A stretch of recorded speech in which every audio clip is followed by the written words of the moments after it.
Et si soudainement un sujet perdait la mémoire, est-ce qu'en même temps il perdrait aussi le souvenir de la mémoire de son trauma?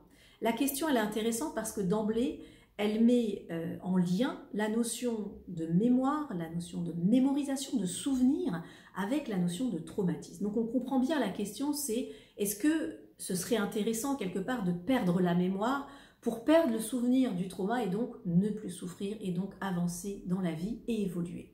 Cette question elle a été posée par dans de nombreux domaines de recherche, les sciences, les neurosciences, la psychologie, la psychiatrie également, et les réponses qui ont été données sont intéressantes, mais au-delà des réponses, c'est vraiment la question qui est posée: où se trouve localisée la mémoire de ce souvenir? Est-ce que quelque part dans le cerveau, il pourrait y avoir une zone sur laquelle on pourrait appuyer comme un mode on-off, où on pourrait dire on active la mémoire de ce trauma, ou on désactive la mémoire? Où se trouve ce souvenir? Alors les neurosciences y répondent, ils nous parlent d'une zone du souvenir, de la mémoire. Il y a différentes formes de mémoire. Là on va parler de l'hippocampe, et ce qui a été intéressant et ce qui est assez surprenant aussi, c'est qu'en ciblant cette zone de l'hippocampe au niveau du cerveau, ils se sont rendus compte effectivement qu'ils pouvaient mettre le souvenir traumatique en mode on ou en mode off. J'active le trauma, j'éteins le trauma, je l'active, je l'éteins. Et ça c'est assez surprenant, puisque bon, le test a été fait sur des petits rats ou des petites souris, et effectivement quand le rat ou la souris se trouvait dans un environnement qui normalement était dangereux, le fait d'activer la zone de l'hippocampe, eh bien le rat ou la souris se promenait tranquillement. Il suffisait de désactiver et immédiatement le rat ou la souris allait se terrer dans un petit coin de la cage. Qu'est-ce que ça veut dire? Ça veut dire qu'on a la possibilité, en tout cas il y a bien une zone au niveau du cerveau où on va pouvoir activer un mécanisme de renversement. Alors, compliqué d'appliquer exactement ce qui se passe au monde de l'animal à l'humain, mais cette notion de renversement, on va l'utiliser pour pouvoir avancer et se libérer de certains traumas. Vous allez voir comment dans un instant. Pour en revenir à cette notion donc de éteindre et de fermer, la question qu'on se pose tous naturellement, c'est mais comment est-ce que c'est possible d'aller toucher une zone du cerveau et de l'éteindre? Eh bien, comme vous l'entendez dans le mot que je viens d'employer, j'ai employé le mot éteindre. Eh bien, on va utiliser la lumière. Et plus spécifiquement, pas n'importe quelle lumière, on va utiliser des faisceaux d'ondes spécifiques, donc des couleurs spécifiques, une couleur qui va éteindre le traumatisme et une couleur qui va le rallumer. Alors ça nous donne des indications, donc oui effectivement il y a des zones d'enregistrement, la mémoire elle est bien enregistrée dans des zones du cerveau et on va pouvoir agir dessus. Alors évidemment parler uniquement de l'aspect neurosciences du trauma ce serait limitatif, c'est pour ça que je vous invite à regarder les deux autres vidéos que j'avais faites où je décris effectivement les deux autres formes de trauma et comment on peut agir dessus avec certaines huiles essentielles, certaines plantes. Dans cette vidéo, on va également identifier les 3 axes majeurs de renversement. Dans l'exemple que je viens de vous donner, il s'agit un petit peu de renverser la mémoire. On va voir qu'il y a aussi d'autres axes d'approche pour pouvoir avancer et se libérer du trauma. Le premier axe que j'aimerais aborder avec vous, c'est cette notion que quand une personne elle se trouve dans la difficulté à avancer dans la vie, ou quand le souvenir traumatique revient à sa mémoire, elle est dans une situation qu'on va appeler égocentrique. Et toute l'idée va être d'emmener le sujet dans une position allocentrique. Donc, je me vois, par exemple, le sujet se voit dans la scène traumatique, il revit l'expérience traumatique, il est au milieu de la scène, et l'idée c'est de pouvoir prendre de la hauteur, pouvoir prendre de la distance, et de se dire, et si cette scène, au lieu d'imaginer que c'est moi, j'imagine une autre personne? Eh bien cette capacité déjà mémorielle de passer de la notion je suis au centre de l'histoire et je me remémore cette histoire, eh bien je retransforme l'histoire mais en imaginant une autre personne. Donc c'est cette capacité de passer de la notion égocentrique à allocentrique. Et déjà on est en train de faire une transformation mémorielle. Évidemment ce n'est pas la réalité, mais ça demande un travail au niveau de la mémoire, au niveau du souvenir, et toute l'idée c'est de pouvoir reprogrammer et retransformer ce trauma. Donc comment est-ce que je passe de cette notion égocentrique à allocentrique? Donc je viens de vous donner une réponse. Imaginez la scène, au lieu d'imaginer que c'est moi, quand la scène revient à ma mémoire alors que je n'ai aucune envie qu'elle revienne, mais la scène revient, eh bien je remplace la personne qui est moi par une autre personne. Et déjà on fait un travail mémoriel. Alors Quelles sont les huiles essentielles qui vont pouvoir nous aider dans ce travail du passage égocentrique à allocentrique? Je vais vous en nommer plusieurs. La première que je vais vous nommer, eh bien, c'est le sapin baumier. Il est intéressant, pourquoi? Parce que l'idée, c'est de quitter cette perception négative de soi et cette distorsion du réel. Alors écoutez bien ce mot distorsion du réel et écoutez aussi ce mot sapin baumier, le baume. Il faut savoir que le sapin baumier, il a un indice de réfraction qui est parfait. Son indice de réfraction est parfait.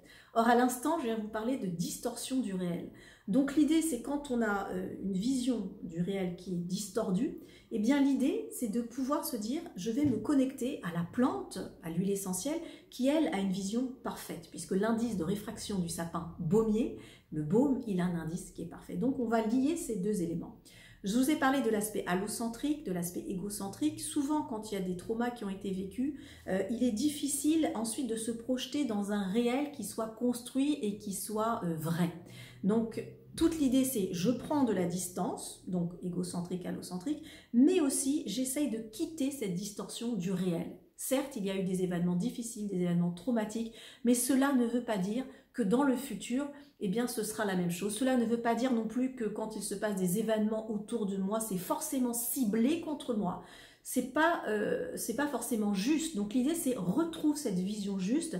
Et la vision que tu as aujourd'hui, c'est une vision qui est distordue. Donc connecte-toi à ce baume, à ce sapin baumier qui, lui, a voilà, un indice de réfraction qui est parfait. Ça, c'est notre première huile essentielle dans l'axe qui concerne à prendre de la hauteur. Notre deuxième huile essentielle, ce sera le sapin pectiné. Alors le sapin pectiné, aussi appelé sapin blanc, que vous retrouverez dans la synergie, je vous la nommerai dans un moment, eh bien il nous vient de la Drôme. Donc il a une qualité qui est exceptionnelle, c'est un sapin blanc qui nous vient d'un territoire qui est préservé pour ceux qui connaissent bien la Drôme et dont la distillation, hein, toujours on va prendre les petites brindilles et non pas le tronc, donc on va avoir un processus de distillation qui va être extrêmement fin. Donc ce qui est intéressant avec ce sapin pectiné ou ce sapin blanc, hein, vous entendez le mot blanc, il est blanc mais il est aussi foncé, il a un côté clair-obscur. Si vous avez la chance, hein, moi là je suis à Strasbourg, de regarder un petit peu les sapins pectinés ou les sapins blancs, vous verrez qu'il a deux couleurs, qu'il a un côté qui est plutôt sombre et un côté qui est beaucoup plus clair. Donc là d'emblée on est dans le côté clair-obscur. Vous voyez, on est toujours dans notre thème, prendre de la hauteur, donc de la distance, se rapprocher, le côté clair, le côté obscur. Et ici, le message du sapin pectiné, c'est oser le renversement. J'ose le renversement, j'ose travailler sur cette notion de switch on and on, et je vais quitter ce souvenir qui est douloureux, mais la face de ce souvenir douloureux, il y a une autre face, et dans cette autre face, eh bien, non seulement j'ai de la résilience, mais en plus, de ce traumatisme, je peux en faire un facteur de croissance. Et ça, c'est un peu ce que nous révèle ce sapin blanc, sapin pectiné. Il y a les deux faces. Donc un événement traumatique, ce n'est pas juste un événement traumatique, il y a toujours le deuxième versant, la deuxième vision que vous pouvez activer. Donc dans cette phase qui s'appelle prendre de la hauteur, on a donc une troisième huile essentielle qui s'appelle le sapin géant. Alors là, pas de doute, géant, bah c'est vraiment cette notion, je prends de la hauteur par rapport à ce qui s'est passé. Et vous allez voir que ce sapin géant, on l'a lié avec le pamplemousse. Alors pourquoi le pamplemousse? Eh bien il faut savoir que dans les huiles essentielles, on a ce qu'on appelle des formes miroirs. Et ça c'est absolument extraordinaire. Par exemple, vous allez avoir un limonène D hein, dans le pamplemousse. Et vous allez avoir un limonène L dans le sapin géant. Vous voyez, on retrouve ce côté limonène, mais selon que on l'est sur le côté lévogire ou dextrogire, c'est-à-dire gauche ou droite, eh bien l'odeur est complètement différente. Alors pourquoi avoir voulu associer ces deux huiles essentielles? Mais je pense que vous avez déjà la réponse. On travaille sur ce double mouvement, sur cette double polarité. J'ai la forme miroir du limonène dans une huile essentielle, j'ai l'autre forme miroir de l'autre huile essentielle. Donc les deux vont se rencontrer, le limonène L et le limonène D, exactement ce que je vous ai dit tout à l'heure quand je vous ai parlé du sapin pectiné, en disant il y a une double face. Exactement pareil quand je vous ai parlé de cette notion de prendre de la hauteur et puis avoir une vision du réel avec le sapin baumier. On est toujours sur un travail de double face. Double face avec mon sapin baumier pour la vision. Double face avec mon sapin pectiné pour quitter le souvenir douloureux et en faire un facteur pas seulement de résilience mais de croissance. Et enfin, mon sapin géant, mon pamplemousse, eh bien, on va réunir ces formes miroirs ensemble. Vous voyez, donc, c'est un travail qu'on est en train de faire ensemble, là, qui est donc, narratif. J'insiste toujours sur cette notion de reprogrammation avec l'histoire que je suis en train de vous raconter. Et on est déjà en train de faire de la reprogrammation. Donc, on a compris qu'on pouvait travailler sur cette double notion. On va poursuivre ensuite, alors toujours, je complète quand même, je finis cette phase 1 qui s'appelle prendre de la hauteur. On a rajouté une touche d'ilang-ilang, parce que l'ilang-ilang, c'est cette notion d'amour. Hein. Donc l'ilang-ilang totem, avec cet amour, je suis capable de prendre de la distance. Quand je suis amoureuse, quand on a cette amoureuse, alors c'est au sens large du terme, mais il y a cette notion de joie qui m'emporte et qui m'élève. Et le fait de m'élever, je prends de la hauteur. On a rajouté toutefois une petite touche d'origan Calitheri, hein, un petit côté tonique, parce que oui, je prends de la hauteur, mais je reste connectée au réel. Alors la petite touche d'origan Calitheri, c'est pour amener une petite tonification, s'élever, prendre de la hauteur dans cet amour hein, de l'ilang-ilang, mais rester connecté avec la petite touche tonique. Voilà, donc on a parcouru la phase 1 qui s'appelle prendre de la hauteur. Je vais peut-être vous donner d'ores et déjà le mélange hein, qui a été créé sur cette notion de renversement. Le mélange s'appelle reverso. Voilà, donc là on en est dans la phase 1 du mélange reverso.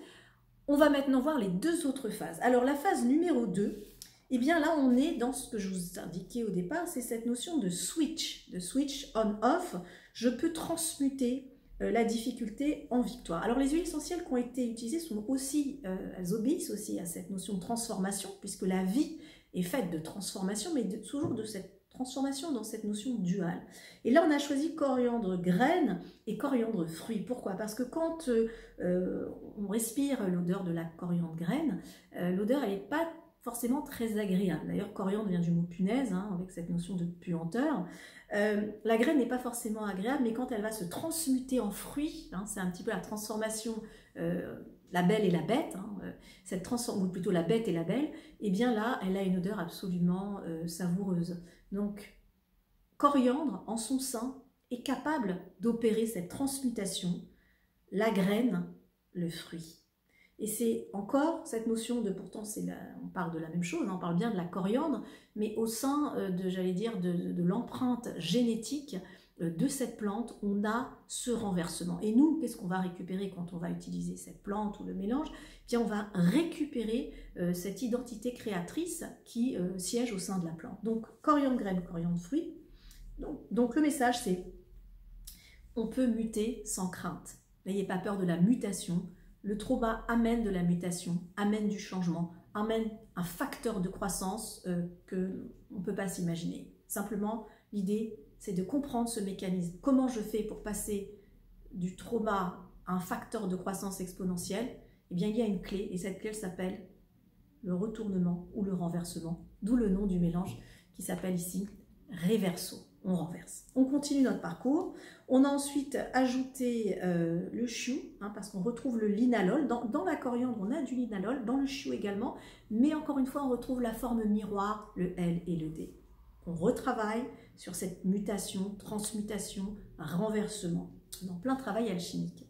Ensuite, on va retrouver notre clou de girofle. Pourquoi? Alors, le clou de girofle, il est intéressant parce que on parle d'un bouton qui se transforme en clou. Qu'est-ce qu'on a là encore?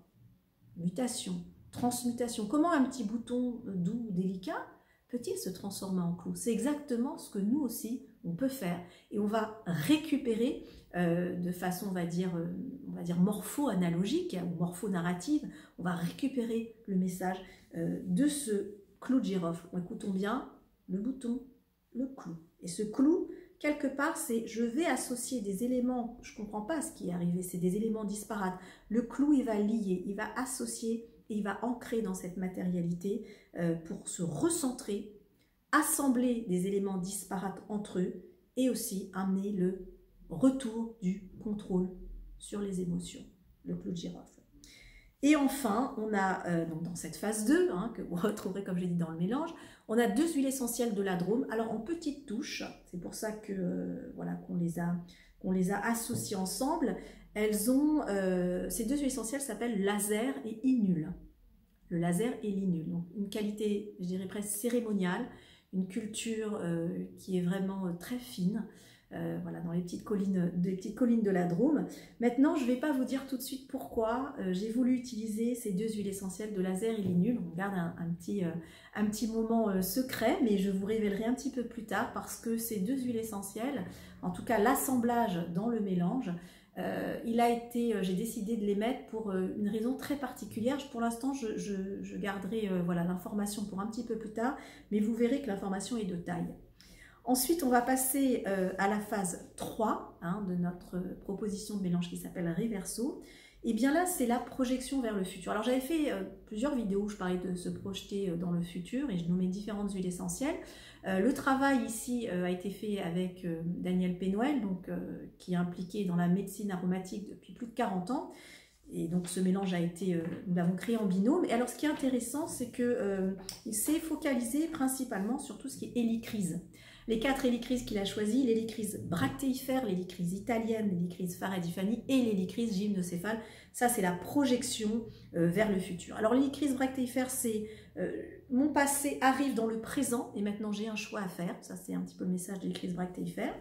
L'hélicryse italienne qui nous vient de Corse, que le connaît quand même relativement bien, c'est un petit peu pour apaiser les bleus de l'âme, mais surtout, et ça je vous invite à retrouver les détails de l'hélicryse italienne aussi dans le livre 2 minutes pour aller mieux, l'hélicryse italienne, elle a un pouvoir de transmutation par rapport à ses molécules dans son génie biochimique. Voilà, j'en dis pas plus, c'est vraiment quelque chose que vous pourrez donc retrouver dans ce livre-là. Il y a une page qui est dédiée à l'hélicryse italienne. Et cette capacité de biotransformation moléculaire, nous, on va le récupérer au sein de notre corps. Et ensuite, on aura l'hélicryse faradifani. Et là, c'est les projections de la force de l'amour, un petit peu comme l'ilang ilang tout à l'heure. Je rappelle que les hélicryses, quand vous écoutez le mot Hélios, Chrosos, c'est des valeurs éternelles. Éternel, ça veut dire Hélios, c'est le soleil, Chrosos, c'est l'or. Donc on se connecte à ces valeurs éternelles. Et surtout, regardez leur forme. Elles ont une forme fractale incroyable. Et ça, c'est une force de restructuration. Ça, c'est le message de la plante. Il suffit de la regarder. Elle est extrêmement structurée. Restructurons-nous avec le message de ces hélicryses.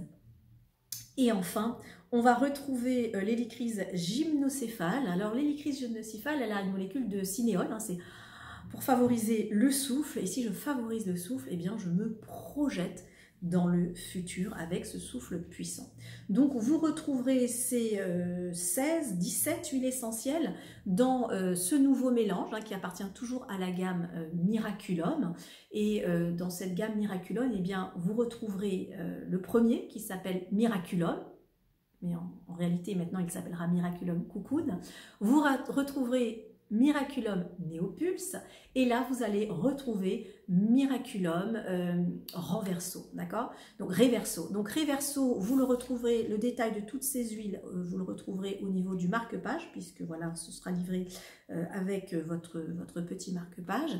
Et ce qui est important quand vous allez utiliser ce mélange, c'est de bien lire ce que je vous ai dit en vidéo, vous l'aurez en résumé. Donc lisez bien le résumé en même temps que vous allez utiliser le mélange.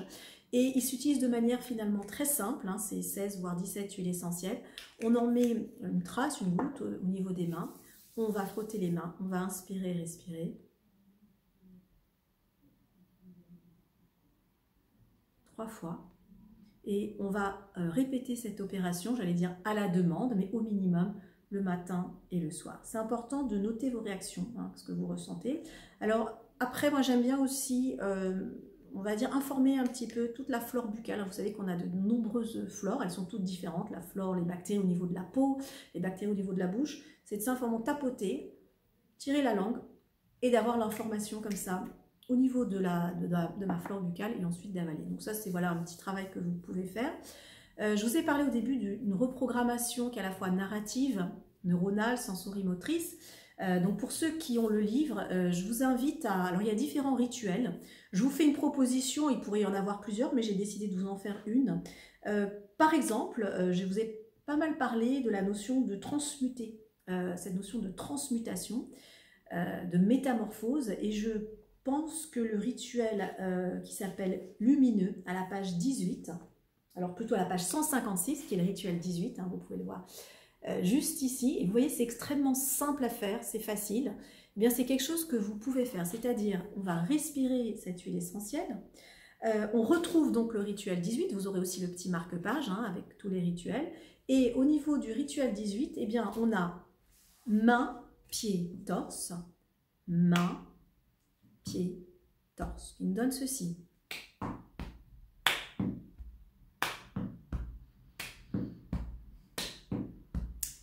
Et la prochaine fois que je vous dirai le mélange reverso, vous pourrez entendre le son. Vous pourrez aussi sentir la percussion. Ça veut dire que là, qu'est-ce qu'on est en train de faire? On est en train de rendre notre cerveau malléable. C'est ça dont on a besoin, c'est ça dont le futur a besoin, c'est cette malléabilité cérébrale. Si je suis figée dans le passé, je suis bloquée, je ne peux pas construire mon futur, je ne peux pas me projeter. Maintenant, je commence à reprogrammer avec l'histoire, la narration, les odeurs, le son. Et on appelle ça la cross-modalité hein, ou la synesthésie. Cette cross-modalité cérébrale, elle va commencer à donner de la souplesse à mon cerveau, de la plasticité. Donc, si je dis mélange reverso et que en même temps, je vais faire main, pied, torse, main, pied, torse, main, pied, torse. Qu'est-ce qu'on est en train de faire? On est en train de dématérialiser l'information qui est contenue ici. Comment? En la transformant en son. Mais pour ce faire, j'ai besoin au départ d'utiliser tout en même temps, d'accord? C'est-à-dire le mélange, le son, le toucher. Je vais connecter tout cela ensemble. Et petit à petit, même si un jour je n'ai pas le mélange, je pourrai le réactiver simplement en faisant le son. Ou simplement en... parce que vous avez vu en fait que chaque petit son corporel est relié à un son ici, vous voyez. Et bien simplement en disant pour le rituel 18, ma, man, hu, je sais que ma c'est les mains, man c'est le pied et hu c'est le torse, ma, man, hu, je peux sentir l'odeur. Mais ça demande un certain niveau d'entraînement pour après commencer à dématérialiser. Alors pourquoi je vous raconte tout ça? Parce que on est sur de la reprogrammation neurosensorimotrice, hein, je pense qu'on l'a compris, mais au-delà de ça, on est en train de s'autonomiser. Ça veut dire que je sois, si je suis dans le train, dans le métro, dans ma voiture et que j'ai une certaine anxiété, eh bien je vais répéter ce son comme une forme de mantra. Alors si je suis chez moi, eh bien je peux simplement taper, je peux utiliser l'huile essentielle, mais l'idée c'est de petit à petit, c'est de passer cette matière, de l'internaliser pour que je puisse l'incorporer en moi. Et où que je me trouve sur cette terre, je suis capable de réactiver eh bien, cette guérison intérieure ou cette pharmacie intérieure parce que je l'ai comprise, je l'ai entendue, je l'ai respirée, je l'ai testée et maintenant une fois qu'elle est en moi, je peux la faire naviguer et je peux atteindre des processus de guérison ou d'amélioration de ma santé avec des sons ou en convoquant mentalement certaines odeurs. Voilà. Donc c'est un voyage extraordinaire. J'ai été un petit peu silencieuse ces dernières semaines parce qu'on travaille beaucoup avec toute notre équipe. D'ailleurs, je remercie ici toute notre équipe graphiste, marketing, etc. qui ne chôme pas. Et je vous remercie vous également qui nous suivez et qui nous donnez d'excellents retours sur, voilà, comment vous utilisez ces synergies, ce que vous en ressentez. D'ailleurs, je vous invite vraiment à ne pas hésiter à partager soit sous cette vidéo, mais aussi sur notre site www.osmobiose.com où vous retrouverez cette synergie. Et puis, si vous avez, comme je disais, envie d'amener vraiment cette reprogrammation neuronale, sensorimotrice de manière complète, eh bien, je vous invite à retrouver le livre que j'ai écrit, donc 2 minutes pour aller mieux. Et dedans, eh bien, vous retrouverez ces 22 rituels. Je vous invite également, important, vous avez un petit flashcode où vous pouvez pratiquer avec moi, donc à pratiquer ce genre de choses. Alors, effectivement, cela représente une première approche et je suis très heureuse que des gens à travers l'Europe et le monde puissent y avoir accès avec, j'allais dire, une expertise dans un flacon et puis dans un livre. Après, il est toujours possible d'aller plus loin à travers des séances individuelles, des rencontres individuelles. Voilà, donc si vous êtes intéressé par ce genre de proposition, sachez aussi qu'il y a des personnes qui ont été formées à cette méthode et que des propositions individuelles sont aussi possibles. Pour l'instant, j'entends que beaucoup de personnes ont envie de démarrer en testant de manière autonome avec l'huile essentielle et le livre et je trouve que c'est vraiment formidable parce que ça permet de déployer ces outils de guérison qui sont extraordinaires. Ils sont extraordinaires parce qu'ils sont pensés, ils sont intelligents, ils sont basés sur 40 ans d'expérience et ils sont simples à réaliser. Et je dirais peut-être même ils sont fun. On peut même y prendre du plaisir. Je vous dis à bientôt, je vous mets tous les liens sous cette vidéo. Si vous avez des commentaires, des questions, eh bien n'hésitez pas, j'y répondrai avec grand plaisir. Je vous souhaite une très bonne journée et puis à très bientôt pour se retrouver sur ce nouveau mélange qui, je rappelle, s'appelle Reverso dans la gamme P Noël. À très bientôt.